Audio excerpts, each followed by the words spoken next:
స్నేహం. ఒక సింహానికి నది ఒడ్డుకు వెళ్లి షికారు చేయాలనిపించింది. వెంటనే అది నదీతీరానికి వెళ్లి పచార్లు చేయడం ప్రారంభించింది. అలా చేస్తుండగా దానికి నీటిలో ఓ డాల్ఫిన్ కనిపించింది. డాల్ఫిన్ నీళ్లలో నుంచి పైకెగురుతూ కిందికి పడడం చూసి దానికి భలే ముచ్చటేసింది.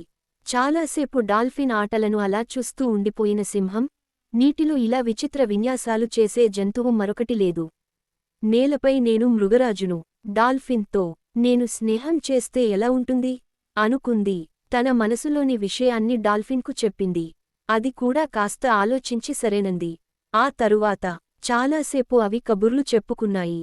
ఇంతలో సింహం పైకి ఓ అడవి దున్న వచ్చింది. సింహం దానితో తీవ్రంగా పోరాడింది.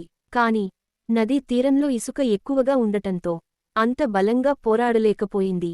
తనకు సాయం చేయమని డాల్ఫిన్ను కోరింది.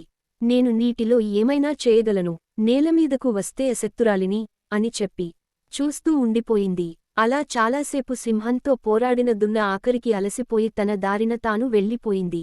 అప్పుడు డాల్ఫిన్, మిత్రమా, నువ్వు ఆపదలో ఉన్నప్పుడు నేను ఆదుకోలేకపోయాను. ఇక మన స్నేహానికి అర్థమేమిటి? నేను నీకు మిత్రుడిగా ఉండటానికి తగను అని బాధపడింది.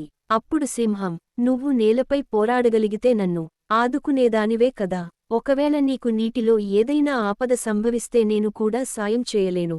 ఎందుకంటే నేను నేలపైనే బలవంతుణ్ణి, నీటిలో కాదు. ఎలాంటి లాభాపేక్ష లేకుండా చేసేదే స్నేహం. కాబట్టి నువ్వు బాధపడాల్సిన అవసరం లేదు. మనం ఎప్పటికీ స్నేహితులుగానే ఉందాం అని చెప్పి అక్కడి నుంచి వెళ్ళిపోయింది. మరికొన్ని మంచి స్టోరీస్ కోసం నా ఛానల్ సబ్స్క్రైబ్ చేసుకోండి. అలాగే స్టోరీ నచ్చితే లైక్, షేర్ చేయండి. Thanks for watching.